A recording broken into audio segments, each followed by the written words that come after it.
Hi అండి, నేను మీ మాధవిని. ఈరోజు నేను మీకు 4 రకాల లంచ్ బాక్స్ రెసిపీస్ని చేసి చూపిస్తాను. ఈ రకంగా లంచ్ బాక్స్ని చేసి పెట్టండి. లంచ్ బాక్స్ ఖాళీగా వస్తుంది, కమ్మగా కడుపు నిండా తినేసి వస్తారు. సింపుల్గా చేసి చూపిస్తాను. వీటిల్లో మీకు నచ్చినవి ట్రై చేయండి. రండి, తయారీ విధానాన్ని చూద్దాం. ఫస్ట్ రెసిపీగా మీకు పెప్పర్ రైసు, దీంట్లోకి మంచి కాంబినేషన్గా క్యాలీఫ్లవర్ మసాలా కర్రీ చేసి చూపిస్తాను. చాలా రుచిగా ఉంటుంది. ఈ పెప్పర్ రైస్లో క్యాలీఫ్లవర్ మసాలా కర్రీ వేసుకొని తింటే ఎలా చేయాలో చూపిస్తాను రండి. ఫస్ట్ నేను క్యాలీఫ్లవర్ కూర చూపిస్తానండి. దీనికోసంగా నేను 1/2 kg క్యాలీఫ్లవర్ని శుభ్రంగా కడిగి పెట్టుకుని ఇలా ముక్కలు కట్ చేసుకున్నానండి. ఇప్పుడు ఈ ముక్కల్ని పక్కన పెట్టేసి స్టవ్ పైన ఒక గిన్నెలో నీళ్లు తీసుకోండి. నీళ్ళల్లో 1 టీ స్పూన్ ఉప్పు, 1/2 టీ స్పూన్ పసుపు వేసి నీళ్ళని మరగనివ్వండి. ఇప్పుడు ఈ నీళ్ళు ఇలా మరుగుతున్నప్పుడు దీంట్లో మనం ముందుగా కట్ చేసి పెట్టుకున్న క్యాలీఫ్లవర్ ముక్కలన్నింటినీ వేసుకొని ఒకసారి కలిపేసి స్టవ్ ఆఫ్ చేసేసి గిన్నెని ఒక 5 నిమిషాలు పక్కన పెట్టేసుకోండి. ఇప్పుడు బాండిల్లో ఒక 2 టేబుల్ స్పూన్ల దాకా ఆయిల్ వేసుకోండి. ఇప్పుడు ఈ ఆయిల్ కాగిన తర్వాత దీంట్లో 2 లేదా 3 పచ్చిమిరపకాయలని ఇలా పొడవుగా కట్ చేసి వేయండి. అలాగే మీడియం సైజు ఒక ఉల్లిపాయని ఇలా చిన్న ముక్కలుగా కట్ చేసి వేసి ఈ ఉల్లిపాయ ముక్కలు కాస్త మెత్తబడేంత వరకు వేయించుకోండి. ఇప్పుడు ఉల్లిపాయ ముక్కలు ఒక 2 నిమిషాలు వేయించుకున్న తర్వాత దీంట్లో ఒక రెమ్మ కరివేపాకు కూడా వేసుకొని వేయించుకోండి. ఇప్పుడు కరివేపాకు కూడా వేగిన తర్వాత 1 టీ స్పూన్ అల్లం వెల్లుల్లి పేస్ట్ వేసుకొని ఈ అల్లం వెల్లుల్లి పేస్ట్ పచ్చి వాసన పోయేంత వరకు వేగనివ్వండి. ఇప్పుడు అల్లం వెల్లుల్లి పేస్ట్ కూడా వేగిన తర్వాత దీంట్లో మీడియం సైజు 2 టమాటాలని ఇలా చిన్న ముక్కలుగా కట్ చేసి వేసుకోండి.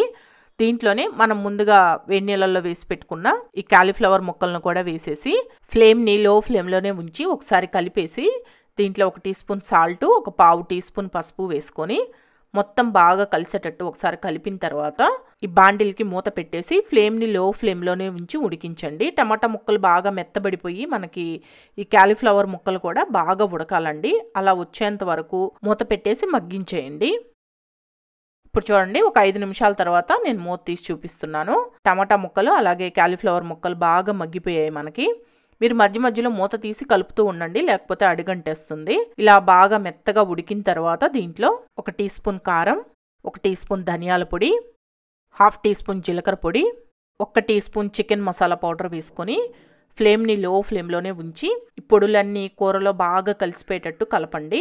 ఈ చికెన్ మసాలా వేసుకోవడం వల్ల కూర చాలా రుచిగా ఉంటుందండి. ఒకవేళ మీకు చికెన్ మసాలా అందుబాటులో లేకపోతే కొద్దిగా గరం మసాలా యాడ్ చేసుకోండి దాని ప్లేస్లో. ఇలా మొత్తం కలుపుకున్న తర్వాత ఇప్పుడు లో ఫ్లేమ్లోనే ఉంచి ఈ బాండిల్కి మళ్ళీ మూత పెట్టేసి 1 నిమిషం అలా వదిలేయండి. ఈ మసాలాలు మొత్తం క్యాలీఫ్లవర్ ముక్కలకి బాగా పడతాయి. ఇప్పుడు 1 నిమిషం తర్వాత మూత తీసేసి మొత్తం ఒకసారి బాగా కలిసేటట్టు కలుపుకోండి. మీకు అడుగు అంటుతుంది అనిపిస్తే కొద్దిగా నీళ్ళని చిలకరించుకోండి, అంతేగాని నీళ్లు పోసేయమాకండి. ఇలా చేసుకుంటేనే కూర టేస్ట్ చాలా బాగుంటుందండి. ఈ పెప్పర్ రైస్లోనే కాకుండా మామూలు రైస్లో తిన్నా కానీ చాలా బాగుంటుంది. లాస్ట్గా సన్నగా తరిగిన కొత్తిమీర చల్లేసుకొని బాగా కలుపుకొని స్టవ్ ఆఫ్ చేసేసుకోండి. మనకి క్యాలీఫ్లవర్ కూర రెడీ అయిపోయిందండి. ఇప్పుడు దీన్ని పక్కన పెట్టేసుకొని పెప్పర్ రైస్ ఎలా చేసుకోవాలో చూద్దాం. ఈ గార్లిక్ పెప్పర్ రైస్ కోసం స్టవ్ పైన ప్యాన్ పెట్టుకొని దీంట్లో 1 లేదా 2 టేబుల్ స్పూన్ల ఆయిల్ వేయండి. ఈ ఆయిల్ కాగిన తర్వాత 1 టీ స్పూన్ జీలకర్ర వేసి వేగనివ్వండి. జీలకర్ర కాస్త వేగిన తర్వాత దీంట్లో ఒక 3 ఎండుమిరపకాయలు, ఇలా పొడవుగా కట్ చేసుకున్న 2 పచ్చిమిరపకాయలు, 1.5 టేబుల్ స్పూన్ దాకా ఇలా సన్నగా కట్ చేసుకున్న వెల్లుల్లి తరుగు కూడా వేసేసి ఫ్లేమ్ని లో ఫ్లేమ్లో పెట్టి ఫస్ట్ ఈ వెల్లుల్లిని కాస్త కలర్ మారేంత వరకు వేయించుకోండి. వెల్లుల్లి బాగా వేగితేనే మీకు ఆ ఫ్లేవర్ అనేది చాలా బాగుంటుంది. ఇప్పుడు ఈ వెల్లుల్లి తరుగు ఇలా కలర్ మారేంత వరకు వేగిన తర్వాత దీంట్లో 1 లేదా 2 రెమ్మల కరివేపాకును కూడా వేసుకొని వేయించుకోండి. ఇప్పుడు కరివేపాకు కూడా వేగిన తర్వాత దీంట్లో మీడియం సైజు ఒక ఉల్లిపాయని ఇలా చిన్న ముక్కలుగా కట్ చేసి వేసి ఈ ఉల్లిపాయ ముక్కలు కొద్దిగా మెత్తబడేంత వరకు వేయించుకోండి. ఇప్పుడు ఉల్లిపాయ ముక్కలు కూడా ఇలా వేగిన తర్వాత దీంట్లో ఉడికించి పెట్టుకున్న రైస్ వేసుకోవాలి. నేను 2 కప్పుల దాకా వేసుకుంటున్నాను ఈ రైస్ అనేది. నేను ఇక్కడ బాస్మతి రైస్ని తీసుకున్నానండి. మీరు మామూలు రైస్తో అయినా చేసుకోవచ్చు, కాకపోతే బాస్మతి రైస్తో చేసుకుంటే ఇంకా టేస్ట్ బాగుంటుంది, ఆ ఫ్లేవర్ కానీ టేస్ట్ కానీ. ఇప్పుడు దీంట్లో మీ రుచికి సరిపడా సాల్ట్, 1 టీ స్పూన్ దాకా మిరియాల పొడి వేసుకొని మొత్తం బాగా కలిసేటట్టు కలపండి. ఇలా కలుపుకునేటప్పుడు లాస్ట్లో ఫ్లేమ్ని హై ఫ్లేమ్లో పెట్టి కలపండి, ఎందుకంటే మనకి రైస్ చల్లగా అయిపోయి ఉంటుంది కదా, బాగా వేడెక్కాలి కాబట్టి ఫ్లేమ్ని హై ఫ్లేమ్లో పెట్టి కలిపేయండి. మీకు ఇంకా ఇష్టమైతే కొద్దిగా నెయ్యిని కూడా వేసుకోవచ్చండి. ఇలా మొత్తం బాగా కలిపేసిన తర్వాత దీంట్లో నేను వేయించి పెట్టుకున్న జీడిపప్పులు వేసుకుంటున్నానండి. ఈ జీడిపప్పుల్ని మీరు కావాలి అంటే వెల్లుల్లి వేయించుకునేటప్పుడు ఫస్ట్లో అప్పుడైనా వేసుకొని వేయించుకోవచ్చు. లాస్ట్గా సన్నగా తరిగిన కొత్తిమీరను కూడా వేసుకొని మొత్తం బాగా కలిపేసుకొని స్టవ్ ఆఫ్ చేసుకోండి. అంతే అండి, చాలా సింపుల్గా చేసుకోవచ్చు, చాలా క్విక్గా అయిపోతుంది లంచ్ అనేది. ఒక్కసారి ఇలా ట్రై చేసి చూడండి, సూపర్ కాంబినేషన్ అండి. ఈ రైస్ వచ్చేసి మీకు వెల్లుల్లి మిరియాల ఘాటుతోటి భలే ఉంటుంది. దాంట్లోకి ఈ కాలీఫ్లవర్ మసాలా కర్రీతో తిన్నారంటే అద్భుతం అంతే. దీనిని మీరు లంచ్ బాక్స్కి కూడా పెట్టి పంపించవచ్చు. వేడి వేడిగా తింటే ఇంకా అద్దిరిపోతుంది. ఒక్కసారి ట్రై చేయండి. ఇప్పుడు రెండవ రెసిపీగా కమ్మటి కరివేపాకు రైస్ ఎలా చేసుకోవాలో చూపిస్తాను. లంచ్ బాక్స్ కూడా పెట్టి పంపించవచ్చు మీరు. సింపుల్గా చేయొచ్చు, రండి చూద్దాం. ఫస్ట్ ఒక పావు కేజీ రైస్ని ఇలా పొడి పొడిగా వండి పెట్టుకోండి. మీరు రైస్ ఉడికించుకునేటప్పుడు దాంట్లో ఒక్క రవ్వ ఆయిల్ వేసుకొని కానీ ఉడికించుకున్నారంటే మీకు ఈ విధంగా అంటుకోకుండా పొడి పొడిగా వస్తుందండి. మీరు రైస్ని వండుకున్న తర్వాత వేడి మీద ఇలా ప్లేట్లో వేసుకొని ఆరబెట్టేసుకోండి, పొడి పొడిగా అవుతుంది. ఇప్పుడు ఈ రైస్ని పక్కన పెట్టేసి స్టవ్ పైన ఇలా ప్యాన్ పెట్టుకొని దీంట్లో 1 టేబుల్ స్పూన్ ఆయిల్ వేసుకోండి. ఈ ఆయిల్లో 1 టేబుల్ స్పూన్ పచ్చిశనగపప్పు, 1 టేబుల్ స్పూన్ మినప్పప్పు, 1/2 టీ స్పూన్ మిరియాలు, 1/2 టీ స్పూన్ జీలకర్ర, 1 టీ స్పూన్ ధనియాలు, ఒక 4 ఎండుమిరపకాయలు వేసుకొని ఫ్లేమ్ని లో ఫ్లేమ్లో పెట్టి వేయించండి. ఎండుమిరపకాయల మటుకు మీ ఇష్టం అండి, మీరు కారం ఎంత తినగలరో చూసుకొని వేసుకోండి. ఇప్పుడు చూసారా, మినప్పప్పు శనగపప్పు కొద్దిగా కలర్ మారిన తర్వాత దీంట్లో ఒక 4 వెల్లుల్లి రెమ్మలు వేయండి. కొద్దిగా చింతపండు వేసుకోండి. చింతపండు మరీ ఎక్కువైపోతే పులుపు అయిపోతుంది, కొంచెం వేసుకోండి సరిపోతుంది. దీంట్లోనే 1 టీ స్పూన్ నువ్వులు, 1 గుప్పెడు కరివేపాకు కూడా వేసుకొని కరివేపాకు బాగా క్రిస్పీగా వచ్చేంత వరకు వేయించండి. ఫ్లేమ్ని మటుకు లో ఫ్లేమ్లోనే పెట్టి వేయించండి, ఏవి మాడకుండా చక్కగా వేగుతాయి. ఈ దినుసులు ఏవైనా మాడిపోయాయి అనుకోండి మీకు అప్పుడు టేస్ట్ మారిపోతుంది, అందుకని మాడకుండా వేయించుకోండి. ఇప్పుడు చూడండి, కరివేపాకు అన్నీ బాగా వేగాయి కదా. ఇలా వేగిన తర్వాత వీటిలన్నింటినీ తీసి మిక్సీ జార్లో వేసుకోండి. ఇవి మిక్సీ జార్లో వేసుకున్న తర్వాత కొద్దిగా చల్లారిన తర్వాత మిక్సీకి వేసుకోండి. వేడి మీదే వేసేస్తే మీకు ముద్దగా అయిపోతుంది, సరిగా నలగవండి. అందుకని కొద్దిగా చల్లారిన తర్వాత మిక్సీకి వేసుకుంటే నేను ఇక్కడ చూపిస్తున్నాను కదా, ఈ విధంగా పొడి పొడిగా వస్తుంది. అలా అని పౌడర్ని మెత్తగా చేసుకోమాకండి, ఇలా కాస్త బరకగా ఉండేటట్లే మిక్సీకి వేసుకోండి. అప్పుడే మీకు రైస్లో కలిపినప్పుడు అక్కడక్కడ మనం చిన్న చిన్న పలుకులు పంట కింద తగులుతూ బాగుంటుంది తినడానికి. ఈ పొడిని కొద్దిగా ఎక్కువ క్వాంటిటీలో స్టోర్ చేసి పెట్టుకొని మీకు ఎప్పుడు కావాలంటే అప్పుడు కరివేపాకు రైస్ కూడా చేసుకోవచ్చు అండి. ఇప్పుడు ఈ పొడి పక్కన పెట్టేసి స్టవ్ పైన మరొక ప్యాన్ పెట్టుకొని దీంట్లో ఒక 2 టేబుల్ స్పూన్ల ఆయిల్ వేసాను. ఈ ఆయిల్ కాగిన తర్వాత దీంట్లో 1/2 టీ స్పూన్ ఆవాలు, 1 టీ స్పూన్ పచ్చిశనగపప్పు, 1 టీ స్పూన్ మినప్పప్పు, 1/2 టీ స్పూన్ జీలకర్ర, 1.5 టేబుల్ స్పూన్ దాకా పల్లీలు కూడా వేసేసి ఈ ఆవాలు చిటపటలాడిన దాకా వేయించండి ఫస్ట్. ఇప్పుడు ఈ ఆవాలు కూడా వేగిన తర్వాత దీంట్లో ఒక ఎండుమిరపకాయని తుంచి వేసుకోండి. అలాగే కొన్ని జీడిపప్పులు కూడా వేసుకొని వేయించుకోండి. ఈ జీడిపప్పులు మీ ఆప్షనల్ అండి, మీకు ఇష్టం ఉంటే వేసుకోండి, వేసుకోకపోయినా పర్వాలేదు, తినేటప్పుడు బాగుంటాయని వేసాను. ఈ జీడిపప్పులు కూడా కొద్దిగా వేగిన తర్వాత దీంట్లో ఒక రెమ్మ కరివేపాకు, 1 చిటికెడు ఇంగువ వేసుకోండి. ఇంగువ వేయడం వల్ల ఫ్లేవర్ బాగుంటుందండి. మీకు ఇంకా నచ్చితే కొద్దిగా పసుపు కూడా వేసుకోవచ్చు, నేను పసుపు వేయడం లేదు. ఇప్పుడు ఈ కరివేపాకు అన్నీ బాగా వేగాయి కదండి. ఇలా వేగిన తర్వాత ఫ్లేమ్ని లో ఫ్లేమ్లో పెట్టేసి రైస్ వేసుకోండి. ఆల్రెడీ మనం ఉడికించి పెట్టుకున్న రైస్ని ఈ రైస్ మొత్తం వేసుకున్న తర్వాత దీంట్లోనే కరివేపాకు కారపొడిని కూడా వేసుకోండి. ఈ పొడి కూడా వేసుకున్న తర్వాత లాస్ట్గా మీ రుచికి తగ్గట్టు ఉప్పు కూడా వేసుకొని ఫ్లేమ్ని హై ఫ్లేమ్లో పెట్టేసి ఇప్పుడు బాగా కలపండి. ఎందుకంటే రైస్ ఆల్మోస్ట్ మనకి బాగా చల్లగా అయిపోయి ఉంటుంది కదా, బాగా వేడెక్కాలి కాబట్టి హై ఫ్లేమ్లో పెట్టి ఇలా బాగా కలిపేసుకుంటే సరిపోతుందండి. చూసారా, మొత్తం బాగా కలిసిపోయింది. ఇలా కలిసిన తర్వాత మీకు కావాలంటే లాస్ట్గా కొద్దిగా కొత్తిమీరను కూడా వేసుకోవచ్చు. ఇలా రెడీ అయిన ఈ రైస్ని వేడిగా ప్లేట్లో పెట్టుకొని తినండి, చాలా బాగుంటుంది. ఇంకా మీకు కావాలి అంటే కొద్దిగా రైతాతో అయినా సర్వ్ చేసుకోవచ్చు అండి. మీకు ఎలా కావాలంటే అలా సర్వ్ చేయండి, తప్పకుండా ట్రై చేయండి. చాలా సింపుల్ రెసిపీ, హెల్దీ రెసిపీ అండి. ఇప్పుడు మూడవ రెసిపీగా ప్లెయిన్ పులావు, దాంట్లోకి మంచి కాంబినేషన్గా ఆలూ కుర్మా చేసి చూపిస్తాను. సింపుల్గా చేసుకోవచ్చు ఇది కూడా. ఇవి రెండింటి కాంబినేషన్ చాలా బాగుంటుంది, చూపిస్తాను రండి. పులావ్ చేసుకోవడానికి ఫస్ట్ రైస్ని నానబెట్టుకోవాలండి. నేను ఇక్కడ బాస్మతి రైస్ని 1 గ్లాస్ తీసుకున్నాను. ఈ పులావ్ బాస్మతి రైస్తోనే చేసుకోవాలని ఏం లేదండి, మనం రెగ్యులర్గా ఇంట్లో వాడే రైస్తో అయినా చేసుకోవచ్చు, లేదా బాస్మతి రైస్తో అయినా చేసుకోవచ్చు. ఇప్పుడు ఈ రైస్లో నీళ్లు పోసేసి ఒక 2 సార్లు కడగండి. ఇలా రైస్ని నానబెట్టుకోవడం వల్ల మనకి రైస్ అనేది పొడి పొడిలాడుతూ బాగా ఉడుకుతుందండి. ఇప్పుడు రైస్ని కడిగిన తర్వాత దీంట్లో 1 గ్లాస్ రైస్కి 2.25 గ్లాసులు నీళ్లు పోస్తున్నానండి. మామూలుగా అయితే 1 గ్లాస్ రైస్కి 2 గ్లాసులు నీళ్లు పోస్తే సరిపోతుందండి. నేను తీసుకున్న రైస్ వచ్చేసి పాత రైస్ తీసుకున్నానండి, అందుకని కొద్దిగా నీళ్ళు ఎక్కువ పడతాయి. అదే మీరు కొత్త రైస్ తీసుకున్నట్లయితే నీళ్లు కొద్దిగా తగ్గించి పోసుకోవాలి. దాన్ని బట్టి మీరు తీసుకున్న రైసు పాతవా కొత్తవా అని చూసుకొని నీళ్లు పోసుకోండి. ఇప్పుడు ఈ బౌల్కి మూత పెట్టేసి ఒక అరగంట రైస్ని నాననివ్వండి.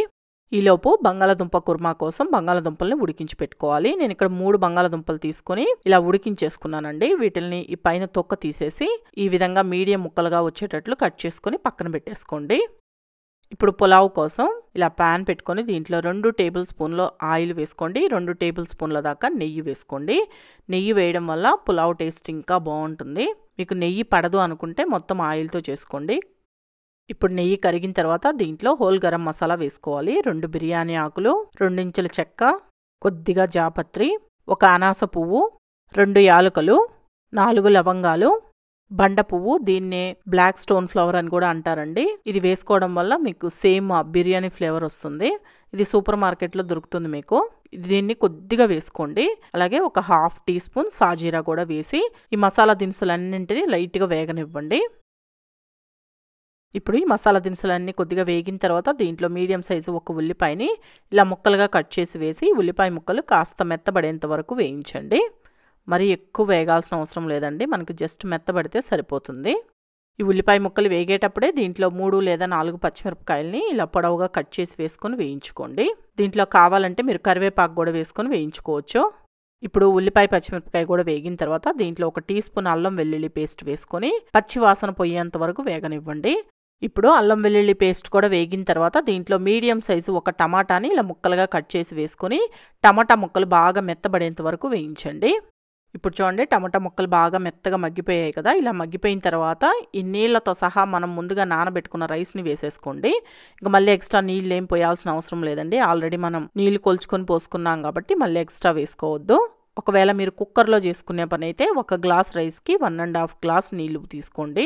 ఇప్పుడు ఈ రైస్ మొత్తం వేసుకున్న తర్వాత దీంట్లోనే 1/2 tea spoon garam masala powder వేసుకోండి. సన్నగా తరిగిన పుదీనా కొద్దిగా వేయండి. సన్నగా తరిగిన కొత్తిమీర కొద్దిగా వేసుకొని మొత్తం ఒకసారి నిదానంగా కలపండి. మరి ఎక్కువ కలిపేస్తే రైస్ అనేది విరిగిపోతుంది. నిదానంగా కలుపుకోండి. ఇలా కలుపుకునేటప్పుడు దీంట్లో మీ రుచికి సరిపడా చూసుకొని సాల్ట్ వేసుకొని కలుపుకోండి. ఈ రైస్ ఉడికే లోపలికి సాల్ట్ కరెక్ట్గా సరిపోవాలి అంటే సాల్ట్ వేసేసి కలిపిన తర్వాత కొద్దిగా నీళ్ళని చేతిలో వేసుకొని టేస్ట్ చూసుకోండి.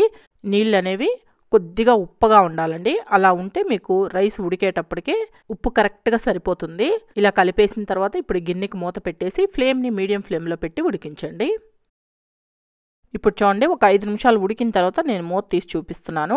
నీళ్ళు అనేవి హాఫ్ వరకు ఇంకిపోయాయి కదా. ఇలా ఇంకిపోయిన తర్వాత రైస్ హాఫ్ వరకు ఉడుకుంటుందండి. ఒక మెతుకు పట్టుకొని చూడండి, మీకు అర్థమవుతుంది. సగం వరకు ఉడుకుంటుంది. ఇలా ఉడికిన తర్వాత ఇప్పుడు ఫ్లేమ్ని సిమ్లో పెట్టేసి ఉడికించండి. అలా ఉడికించడం వల్ల చక్కగా ఉడికిపోతుంది. మీకు రైస్ అనేది పొడి పొడిలాడుతూ వస్తుంది. ఇప్పుడు చూడండి మూత తీసి చూపిస్తున్నాను. లో ఫ్లేమ్లో ఉడికించేసిన తర్వాత ఇలా మీకు పైన మొత్తం ఉడికినట్లు ఉంటుంది కదా. అలాంటప్పుడు 1 స్పూన్ పెట్టి ఇలా చెక్ చేసుకోండి. ఇలా రైస్లోకి నొక్కి చూసారనుకోండి మీకు అర్థమైపోతుంది రైస్ ఉడికిందా లేదా అడుగును కూడా అని. ఒకవేళ అడుగున లైట్గా తడున్నా కానీ పర్వాలేదండి. అలా ఉన్నప్పుడే స్టవ్ ఆఫ్ చేసేసేయండి. ఎందుకంటే మనం ఒక 10-15 నిమిషాలు పక్కన పెట్టేసామనుకోండి ఆవిరికి ఆ తడి మొత్తాన్ని పీల్ చేసుకొని రైసు పొడి పొడిలాడుతూ చక్కగా ఉడుకుతుందండి. లేదంటే అడుగును మాడిపోతుంది. ఇప్పుడు ఆలు కుర్మా చేసుకోవడానికి ఇలా బాండిల్ని పెట్టుకొని దీంట్లో 3 టేబుల్ స్పూన్ల దాకా ఆయిల్ వేసుకోండి.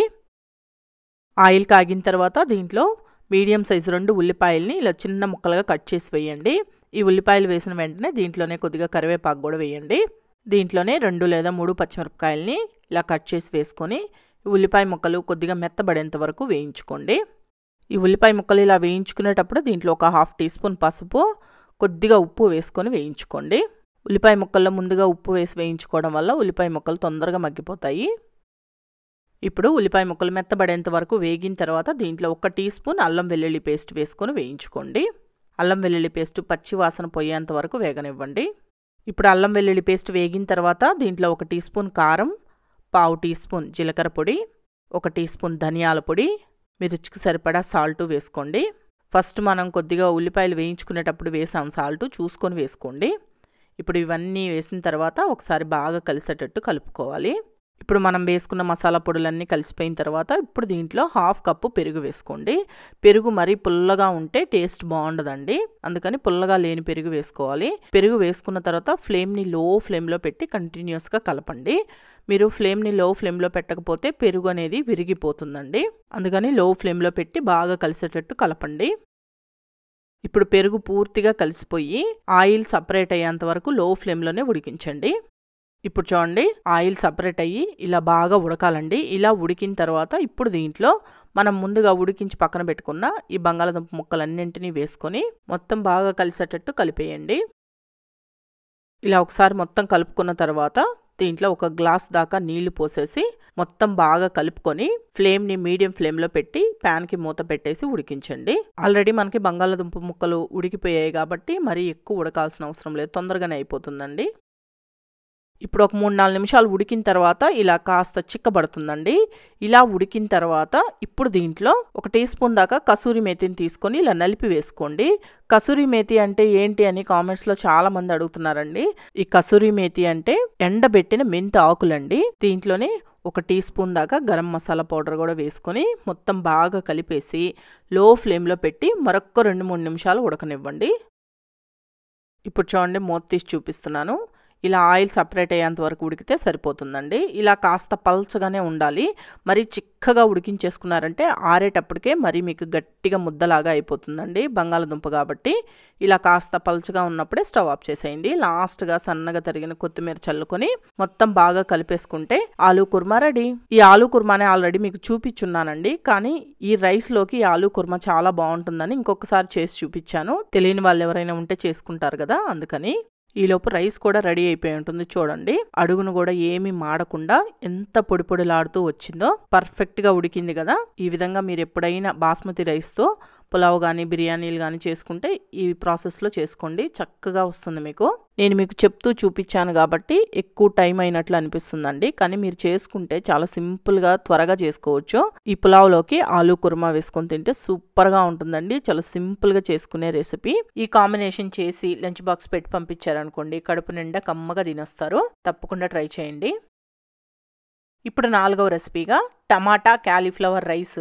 ఎంత సింపుల్ అండి, ఈ రైస్ని చేసుకోవడం అంత సింపుల్ అండి. క్విక్గా అయిపోతుంది, టేస్ట్ కూడా చాలా బాగుంటుంది. రండి చూపిస్తాను.